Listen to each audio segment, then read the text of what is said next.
ஆட்சியில் பங்கு பவர் ஷேரிங்னு சொல்கிறாங்க. அது என்ன ஆக்சுவலி? தமிழ்நாடுக்கு இது புதுசா? சிம்பிளாக சொன்னால் பவர் ஷேரிங்னா ஒரு பார்ட்டி தனியாக ரூல் பண்ணாமல் ரெண்டில் அதிகமான பார்ட்டி சேர்ந்து கவர்மெண்ட் நடத்துறது. பெரிய பார்ட்டிஸ் சிஎம் பிஎம் எடுத்துப்பாங்க, கூட்டணியில் இருக்கவங்களுக்கு மினிஸ்ட்ரிஸ் கொடுப்பாங்க. ஸோ டிசிஷன் ரெஸ்பான்சிபிலிட்டி எல்லாம் ஷேர் பண்ணுவாங்க. இது மோஸ்ட்லி கொலேஷன் கவர்மெண்ட்டில் நடக்கும். நேஷ்னல் லெவலில் இது புதுசு இல்லை. இந்தியாவில் 1990s கூட்டாட்சின்றது காமனாக இருக்குது. தமிழ்நாட்டில் பொதுவாக ஸ்ட்ராங் சிங்கிள் பார்ட்டி லீடர்ஷிப் தான் டாமினேட் பண்ணியிருக்கு. அலைன்ஸ் இருந்தாலும் ஃபுல் பவர் ஷேரிங் ரொம்ப காமன் இல்லை. ஏன் இதை சில பார்ட்டிஸ் சப்போர்ட் பண்ணுறாங்க, சில பார்ட்டிஸ் அப்போஸ் பண்ணுறாங்க? சப்போர்ட் பண்ண மெயின் ரீசன் மோர் ரெப்ரசன்டேஷன் இருக்கும், பேலன்ஸ்ட் டிசிஷன் எடுக்கலாம், டிஃப்ரெண்ட் கம்யூனிட்டிஸோட வாய்ஸ் கேட்கும்.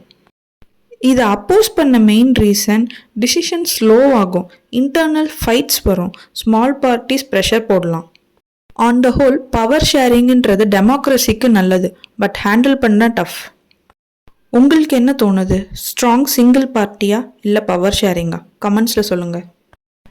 இது டாக்ஸ் ஆஃப் த டவுன். பிடிச்சிருந்தா லைக் ஷேர் பண்ணுங்கள். ஃபார் மோர் வீடியோஸ் மறக்காமல் சப்ஸ்கிரைப் பண்ணுங்கள்.